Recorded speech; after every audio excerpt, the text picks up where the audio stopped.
Well, South Africa did their level best in the end to ensure that they get the same title that they get in previous World Cups. But in the end, it's not to be. We're not using the CH word. Yeah.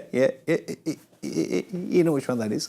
But yeah, they're unbeaten. They're unbeaten. The streak carries on. It's a record-breaking streak now for South Africa in this World Cup. They were put into bat by England captain Buttler, and they got to 163. This despite having a very good power play. It was a 63-run power play. But then, of course, England managed to put the choke on. Well, big thanks to Adil Rashid, who bowled his 4 overs for 20. And then England didn't have a good power play. And after that, it looked like, they're not going to get there. They're going to fall way short. But just some wayward bowling in the end by South Africa ensured that England got a little closer than we all thought they would about 20-25 minutes ago. But in the end, South Africa gets the 2 points, so they are happy, almost ensuring the space and the slot in the semi-final. Looks like they will go through. Cricbuzz Live, I'm Gaurav Kapur, with me Michael Vaughan and Adam Gilchrist. That was, Gilly, that was a frustrating period of play back there, wasn't it? Oh, that was extraordinary. Tactically, that was so wrong at the back end of that bowling innings. And so we can only speculate on whether that's the leadership, the strategists, going with a pace-on Yorker, strategy, which they clearly didn't execute anyway because they would have bowled 10 full tosses at least. I mean, Bartman bowled 5 in 1 over. Yeah. But 21 run over. Yeah. I mean, I said it after the game a couple of nights ago. The status quo remains for South Africa. They win, but there's nothing convincing about it, really. I mean, the point is that they did enough work to get across the line, but, gee, that was a fragile finish, and I think the competition will be looking on. We can expose that team in various departments if we have to come up against them. But and we're talking like this about a team that's pretty much in the World Cup semi-finals. Yeah, it's true, but it's a great point, and the word that you used, fragile, because I said earlier, Voni, before the show began, before the game began, we said that they've got through all their wins by the skin of their teeth. They've done that today as well, right? They're barely hanging at the end of the rope. But the fact is they're hanging. They haven't fallen off. Yeah, I mean, they're hanging. I have to say, I want England to win, but I'm kind of nervous watching South Africa. I'm nervous. I'm like, what are you doing? I mean, against the USA the other day, they had a similar moment. Why they just look panicked. Look, the wives and girlfriend look nervous. They're biting the nails. So you can just see there is a mentality around the South African team that is like, can they win this World Cup being like that? I can't see it. It's also 3 decades of trauma, isn't it? It looks like, but it shouldn't be on the shoulders of these players. Yeah. And they've not been involved in previous kind of failures. This is a new team. This is a team that's got all the skill sets. It's got all the power. But to get a tactic so wrong, to get that completely wrong, that concerns me. Yeah. And, Aiden Markram, he's a skipper. Obviously, there's some senior pros, Quinton de Kock behind the stumps.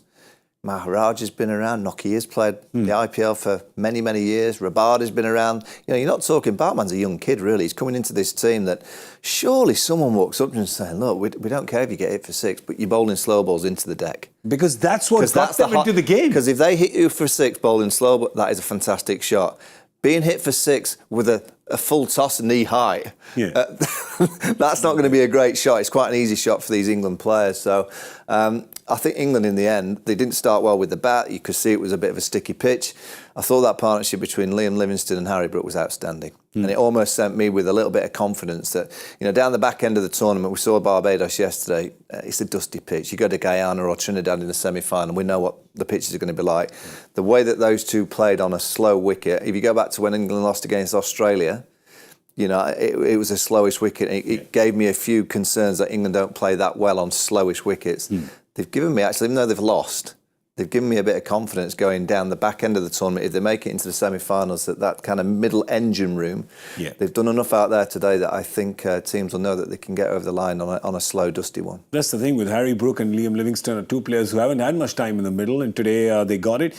On a pitch that was holding up, and run scoring was not easy, but for the pitch to hold up, you've got to bowl the ball into the pitch. If you don't use it, got to hit the pitch. Then, because the air is not slow. No. Maybe that's what happened.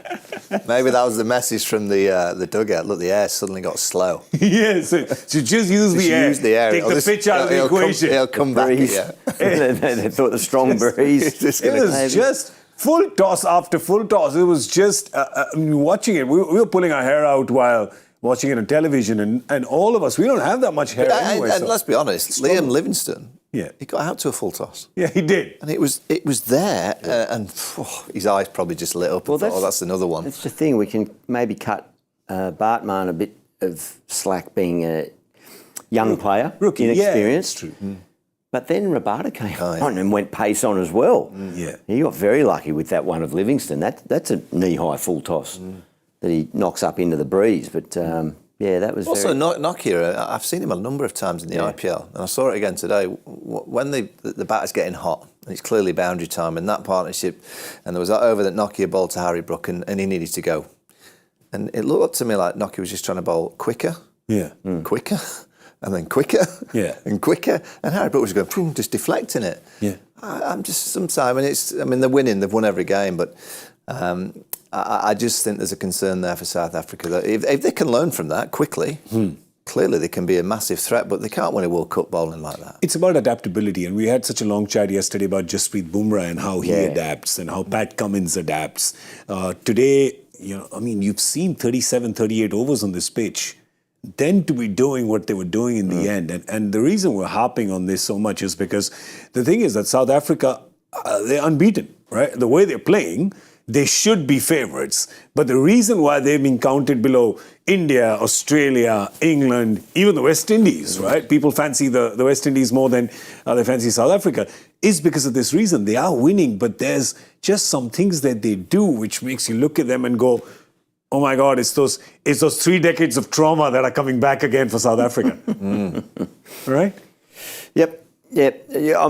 We've probably said as much as we can say about it. It was quite draining watching them. It was, as you say, there's an air of nervousness just watching, going, no, we know this, we've read this story a few times, and typically we know the ending. But the ending has been different. Let's try and flip it around for a moment. The ending for the South African supporters out there that would be watching or listening. Again, they've got the points. They're in the World Cup semis. I can't see them not being there now. And so they've managed to find that's the difference in this one. They keep winning the games, not losing them. You're right, Gil. At the start of the day, we all said, look, for South Africa, they've not beaten anyone of any note so far. They've just beaten England. And England are on the back of a good run. They've beaten two teams that you would expect them to win. And defending champions, of course. Correct. And they're on the back of just hammering the West Indies on that venue. So for them to have won that game, as much as I'm sure there'll be a little bit of an inquest of what went on in terms of the bowling at the end, but they've won a game. And they've won 2 in 2 in the Super 8s, and they're pretty much on the road to either Guyana or Trinidad. Yeah, they are. But I always tell you, right, on Cricbuzz Live, we always speak about the thought and not just the result. Thing is not, if the result is great, everything is great, and they play. The fact is that South Africa has won. They've got the 2 points. They're definitely through to the semi-final. They've beaten a big team. But they'll think a little about why England got so close. And why are we saying that? Because South Africa got more in the power play than England got in the first 10, right? Yeah. England was 60 in the first 10. That was South Africa in the power play. And Gilly, when you and I were talking in Cricbuzz Combox, that was at the end of 10, and the 4th wicket fell just as the 11th over began, I think we pretty much called it, said, well, this is it. That's the game. Done, There's no way they can come back. So I think first up, kudos to England to come back into the game. And yes, for South Africa, some of the gifts that have been given, they'd want to stop that, because on some other days, when it's not going their way, it was very lucky for them to get Livingstone out of that full toss and caught on the boundary. Well, I'll say, Gareth, sometimes the advantage of batting first is there's many advantages, I think, in a day game. But one of the big advantages is that your batters know the kind of balls that's hardest to hit, particularly in the back. And if you look at South Africa in the back 10, they got 74 runs. Yeah. So England made it very, very difficult by bowling a certain way to the South African batters down the Millers, Tristan Stubbs. So surely it's not just about the captain and the think tank of the bowling unit. Surely the batters midway would have said to them, by the way, that cutter ball wide of the mark, just bowling, keep going out there, but keep taking pace off. It's so difficult to hit. Don't move from there. You know, and that's why it's kind of sometimes frustrating watching South Africa, because it's almost as if, right, the last 4 overs, guess what we bowl? We bowl the Yorker. And today, you know, that's what we do at the back end. Well, what about the conditions? No, that's what we do. We bowl the Yorker at the back end. Yeah. And I just don't think they're sometimes adaptable enough to the actual conditions that they're playing in. Let's talk about the England batting as well. They've fallen 7 runs short, but I think the batters in the lower order could look at the top order and say, you guys did us dirty. There was not enough in the power play at all. Yeah. I mean, remember the catch from Reza? I mean, that could, you said at the time, that could be a match-winning catch. Simply so early in the innings, and Johnny Bairstow as well. Got a life. Klaasen dropped him. Yes, pretty easy that's catch. True. But I think they, Salt had the right intent. He was doing what his job is to do, to get up there. And I think predominantly the South African, this is what still continues to make it so surprising. Then at the start of the innings and for much of the innings, they did get it right, the South African bowling lineup. So maybe it's more credit to the South African bowlers in the first phase of that game. And then when Maharaj came in, he dictated the play. He was exceptional.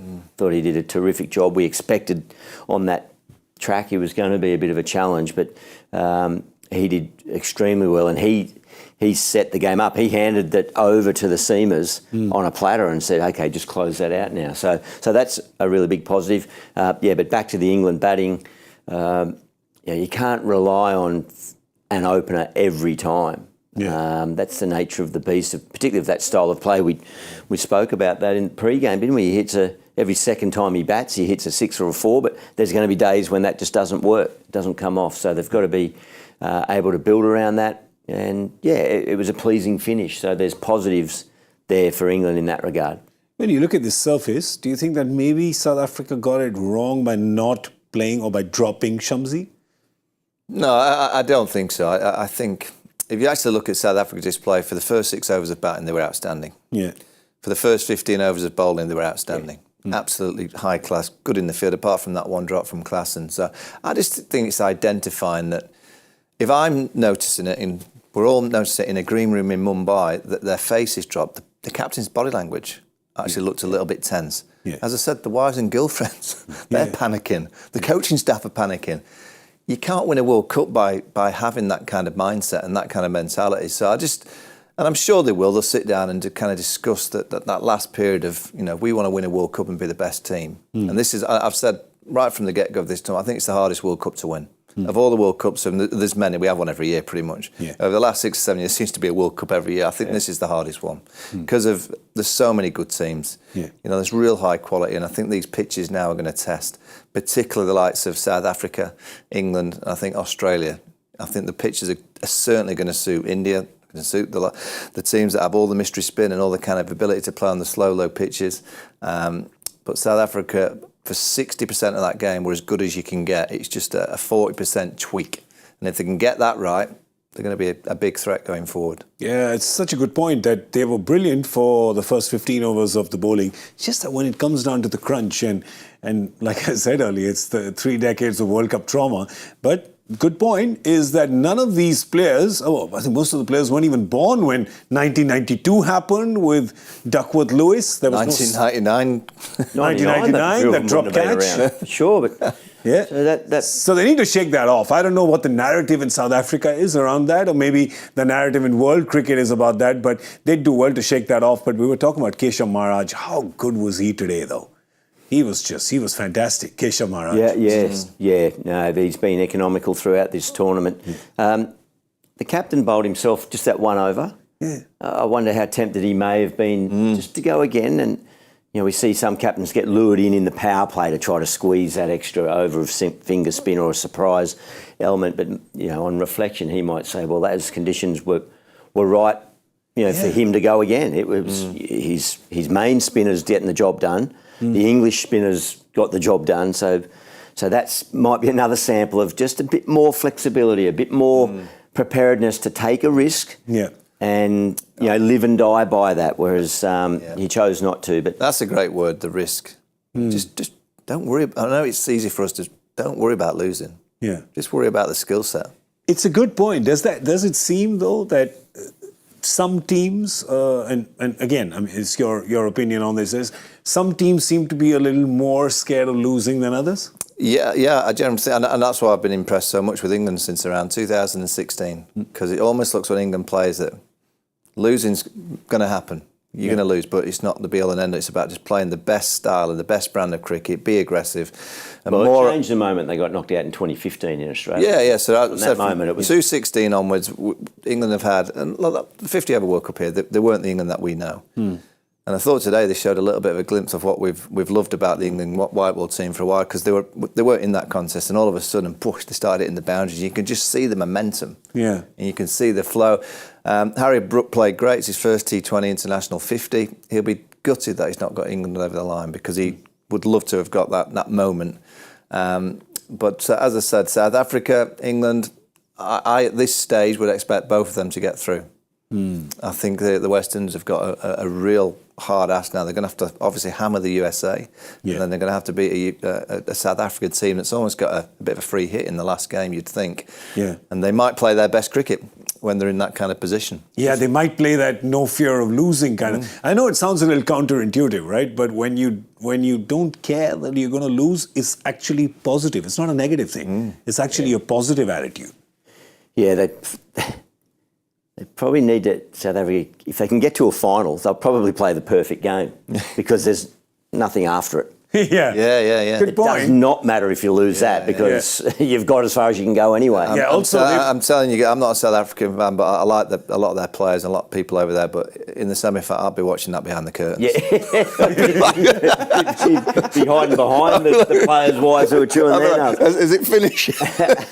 Chewing your fingers off. Just you found something on the Cricbuzz app, haven't you? Yeah, I have on the. But no, it's just on the scorecard. It just got me thinking again about that England batting lineup. Yeah. And we saw that they showed some touch at the back end, and that will be encouraging signs. But the reliability, or how much Joss Buttler has relied on or been able to count on his batting partner, and it didn't happen today. So Phil Salt got out, and Buttler 17 off 20. He just can get a little bit bogged. Whereas, there's the scorecard there. If Salt's going, Buttler can play that slightly more conservative. It's been a little while. It's a good point, about Joss. He hasn't really shot out of the blocks. No. Yep. And even in the IPL, he had that one innings in Calcutta, didn't he, when he chased down? But he was a runner ball for much of that innings. Yeah, he was. And then he just pulled the trigger. So that's something that he can maybe take into account, that if... But he's always had if you go back to the 50 over World Cup days, Jason Roy at the top, he used to be the fire. Yeah. You're kind of looking at, he used to open with Johnny Best and that kind of mindset from the England team. But then in white ball T20 cricket, you think Joss in his heyday, when he was, and he can get back to that quite quickly, he just comes out and he plays his shot. Before you know it, he's on 25 off 7 or 8. You go, oh, here we go. Yeah. I think he's playing a different role now. He's almost playing a little bit of the father role. Yeah, the youngster at the other end, you go, and I'll just play a little bit more conventionally. Yeah, but I think that when you fall short by 7 runs, you go, all right, maybe we need to have a party with Dad not around, right? Dad become one of the kids. Can you do that? Because they had, what was it, their lowest power play this year, is it, or something? It was 41. It was a poor power play. 41 runs. You don't expect that from England. It's the lowest power play, I think, in this year, or there was.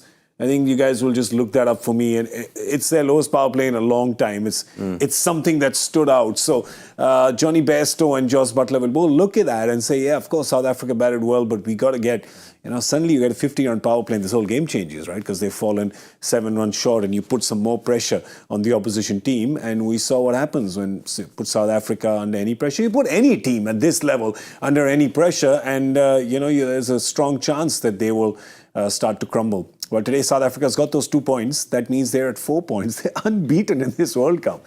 It's crazy. There's 1 run to Nepal. They almost lost to the Netherlands. But here they are, right? Burnt but not dead. Very, very alive. Right at the top, walking on a cloud. So they should get this done. England, of course, have 1 game left now against the USA. Yeah. So England's got that game left. The West Indies have 2. We'll just pull that table up again. Yeah, you just look at the net run rate for the West Indies and look at it. They're going to have to really beat the USA team by a good margin. Because that 2.5, what is it, like almost 3 over loss to England, so that's hurt them. So they're way down. So England's remaining match is against the United States in Barbados in a day game. Yeah. On a track that we saw yesterday is going to be slow and hold up quite a bit, particularly as the game went on. Afghanistan found it challenging against the Indian bowlers. It took pace off, and so you're not home yet, mate. No, You're going from starting the show as favourites. I'll be honest with you. Barbados was the scene of the iffy performance before the rain against Scotland, and obviously the defeat to Australia. So it's not a great stomping ground. Yeah. It's a good. It's a great island. Yeah. And the England, I'm telling you, will have a good time in Barbados. But England's, it's a home game for England, Barbados. Yeah. Pretty much for half the team. And we got huge support. That look, I expect England to beat the United States and beat them. I think the West Indies have got. I mean, they've got to beat South Africa, and that's not easy. And then they're going to have to beat the United States by a decent margin. So basically, Gilly, you're saying that it's not just a South Africa game that Warnie has to watch from behind the curtain. He's got to watch the next England game from behind the curtain as well. Should have a bit more confidence, I think, in that one than what the South African supporters will. But no rain. Oh, that's a big thing. Well, actually, I spoke to a journalist in St. Lucia, and he did say Barbados on Sunday there's rain around. Stop there. But it means Barbados, it blows out. I thought that against Scotland, but it didn't. So it just gets done. So that in the World Cup final there in 2007, we won the toss and we'll bat, and then this rain cloud just turned up and dumped down. The 2007 final was Barbados, the one that you played in the dark. You lifted the you did. I was padded up about to walk out, and then it started raining. So I was a bit nervous. I went to the gym out the back of the change rooms, just put my head down just to rest, and fell asleep. As one does in the gym. Yeah, that's right. Do my best work like that in the gym, just snoozing. And then struck, 149? Yeah, but got woken up. It was the best preparation ever. Got woken up, the umpires were on their way. I went, what? I didn't have time to think about it. I wonder why you brought it up. Yeah, I was going to say this exactly. Well, that's good. Whoever plays the final of this World Cup, you know what you have to do. Yeah. Just take a nap in the gym, get up, and go get a century. It's as easy as that. So, well, there you go. That's business here at St. Lucia. It is England who, we thought would get across the line and get these 2 points, especially after what we thought restricted South Africa to 163. Eventually, it was too much. It was too much by 7 runs, but they did come close. I just want to, I know we've been a little harsh on Bartman with those 21 runs and those 5 full tosses, but I think we must tell people that he is a product of the SA 20, right? He came up from that. He's really a rookie. I think he just played 1 T20I for South Africa. He might have even been uncapped. His first 2 overs were 2 for 6. One for 6 off 2. So it's a good point. Yeah. Bit of credit. He helped build them into that situation. Yeah. And then he almost... He'll learn from that. Yeah. He'll learn that the full toss is not necessarily 5 times on the try. It's not... Yeah, it was just that 1 over. I'll tell you what Markram has said. Let's just go to the Cricbuzz app and tell you what he has said after. He said the last 3 overs we had a lot against us, but the bowlers had good plans and pulled it off. Stop it. Oh. All right, we'll disregard his that. account's been hacked. Let's give him the. He's been a good captain. That's a good leader. Message after the power play was it got slower. If I'm greedy, we were 10, 20 runs short. Well, we spoke about that, especially after the start. We got not quite played a complete game of cricket, but we are on the right track. That's right, actually. And here's the thing, all right, let me ask you boys this question, because we're talking a lot about South Africa not having played a complete game of cricket. Right, not dominating any opposition till now. They're kind of scraping through. It's kind of close. Does that matter, though? Does that matter? Do you need to have a comprehensive win? Because a win is enough. It's got to win. That's it, They've got to win. I mean, then it comes down to the semi-final. But, the semi-finals and, when it comes to that stage, the pressure ramps even more. More and more and more. So the reason why we're highlighting what South Africa did today is because you can clearly see that they didn't quite get their tactics right. Yeah. And that's a concern at this level with the amount of data and analysts and information that these teams have. to get your tactics completely wrong for those 2 or 3 overs. The captain's, he's allowed to say what he wants and protect his team, but I would say probably behind the scenes in the dressing room, or maybe tomorrow morning when they get the bowlers together, just say, I think we probably could have done things slightly differently. Yeah. But must say one thing, even though, whatever their body language was, that catch that Markram took right in the end. Yeah. Jeez, that was good. They fielded well, didn't they? Both teams, actually. I thought England were outstanding in the field. Yeah. England were, but South Africa today, that Reza Hendricks catch, then the Nokia catch, then the Markram catch. Yeah. They were really good today in the field. So as much as the body language in those 2 overs kind of, they looked a little nervy, but otherwise in the field in general, they'd be quite happy with that effort today. I think so.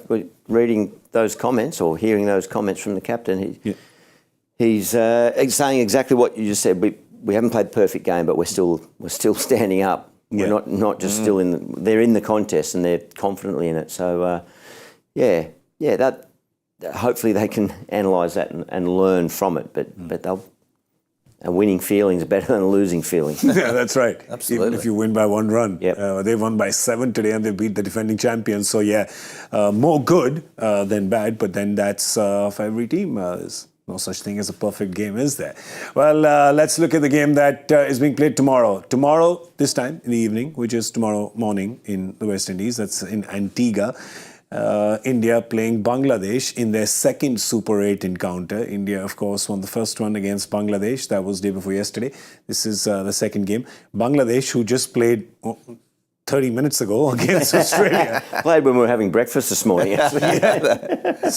This is Super 8's coming fast. It's coming quick. And I just want to bring you guys in on this as well. Day game, night game, both these games are playing very differently, aren't they? So you got to change your mind, tactics, everything on this. Yep. Yeah, that is a good point. So, but again, these teams have played enough cricket, predominantly day-night cricket in white ball. There's not many venues, certainly in the bilateral series, that games are played in the daytime, particularly T20 games. So, but they've played enough cricket. There's enough versatility. There should be about and observing what's happening in the tournament at the various venues. So that's all part of the gaining data and knowledge and understanding of what's going on, what your tactics should be. So, this World Cup, and the Indian fans are probably going to rue me for saying this, but it's set up for India to be very successful. India know exactly where their semi-final will be. Yeah. They're the only team in the world that knows that they'll be going to Guyana. Yeah. So they know they're going to be playing a morning game if they get to the semis in Guyana. The final's a morning game again, so day cricket, I think, suits India's style of play. I just think at night, I think any team can beat any team by a little bit of fortune with the toss and the batting second, the ball skidding on. You can get probably a 25-run sway by doing so. With India playing all their games in the day, pretty much, I think they're a very, very tough team to beat. Yeah, so, playing Bangladesh tomorrow. Did I say they played Bangladesh already? And they're playing Bangladesh again? No, it's not happening. It's not a bilateral. They beat Afghanistan and now they are playing Bangladesh. That's tomorrow in Antigua. Let's have a look at the Indian team. Doubt if there's going to be any changes, Gilly. They're going to go, this is the team they're going to go with. I mean, Rahul Dravid has very clearly said that Kuldeep is going to be an integral performer for us. So Kuldeep has replaced Siraj as soon as they reach the Caribbean. And this is what they'll stick with. Yeah. Very well balanced lineup. The only part of that lineup that there's, we're not going to sit here and say there's question marks about, but it's the first 2 names there. They just haven't fired to this point in this tournament, but they're the 2 most dominant players in this format for over the last 10, 12 years. So it's a matter of time till one of them just flicks the switch, but the rest of it just so well balanced. The left arm of Arshdeep in the wickets, Bumrah just absolutely leading, and then the variety of spin, Akshar Patel. And a big game last night, was it? Or yesterday? Yeah, last night, From Hardik Pandya. Thought a really nice, polished game that he should be feeling very comfortable about his role with bat or ball. There's one name I'll bring up, is Shimon Dubé. Yeah, he was picked at number 5 to hit spin. He's yet to do it. Yeah. So there's a little bit of gas on him in the next game that he's got this wrong. Particularly yesterday, there was under a little bit of pressure when he went in there. Hit a nice 6 down the ground and then he got out and I thought, and he reviewed it. It was an LBW. The next time he goes out, particularly if India lose 3 early wickets and he's out there, come on, you've got to deliver, because they've put a lot of eggs in his basket. Who can come in from that list? I'm just trying to think. Well, Yashasvi Jaiswal could play, but he's a top order player, so there's and Rahul Dravid has clearly said that Rohit and Virat are the openers for this tournament. Their position is fixed and everybody else can float. The only thing you could do is Sanju Samson could back, because you've got your 2 left-handers in Axar Patel and Jadeja and Rishabh at 3, so there's plenty of left-handers in that batting lineup now. Yeah, it's 4 and 4 in the top 8. Yeah, so Sanju could be putting pressure on Shivan if he... They're not going to change it, are they?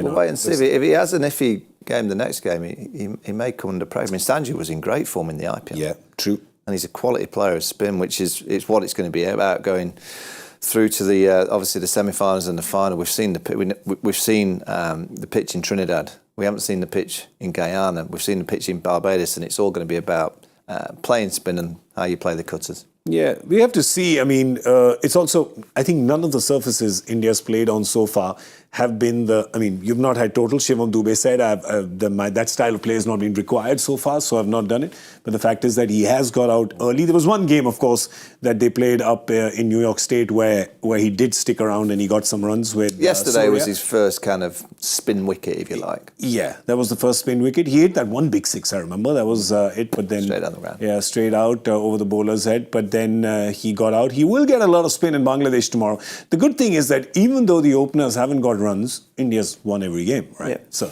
they've won all the games they've played. So I think that's a good thing as well. It's cutting Surya now. 2 good knocks, 2 back-to-back knocks. Rishabh Pant playing with that aggressive intent that he's... Surya Kumar Yadav, I think he's one of those players that can win a game on his own. Yeah. The way that he plays spin, I mean, yesterday he made it look so easy. I think his contribution yesterday was the absolute difference, really. I mean, if he gets knocked over, they're not getting anywhere near the total they did. He's a class act. And I want to talk about Akshar Patel because, he goes below the radar a lot, which is difficult for a guy who's 6'3", but he does. Ends up going below the radar a bit. Bowls some tough overs, bowls in the power play. Yeah. When you need him to come and kind of drop guard at 4, he does that. When you need him to power at the end, he comes at 8. Fielding well. I think that he's kind of one of those almost under the radar kind of performers for India. Yeah, probably in the jet stream a bit of Jadeja. Yeah, who's the rock star, right? So who's probably not done it so consistently in T20 cricket for India in more recent time compared to the body of work that he's compiled over many, many years, whether he's wearing blue or yellow or whatever the colour may be. So that's Jadeja. So you're right. Akshar, he's really climbing up the rankings of where he slots into the importance of that team. They've got a nice difference in the 2 left-arm spinners, because you've got Jadeja who's a bit lower and skims it in, and then you've got Akshar who comes a bit higher and gets that ball coming into the right-handers. So even though they're on paper the same, left-arm orthodox spin, they offer difference, which is exactly what you need. Well, so that's it. India possibly, we think, will definitely go with the same 11. Yeah, they will go with the same 11. Yeah, they will. That's it. I'm telling you right now. With Bangladesh, of course, lost to Australia, which was... I'm just speaking in hours now because I can't do morning, yesterday, today. It's too confusing. So, about 12 hours ago, about 15 hours ago, that game was cut short by rain. But Australia was really cruising to that win. There was no problem there for them.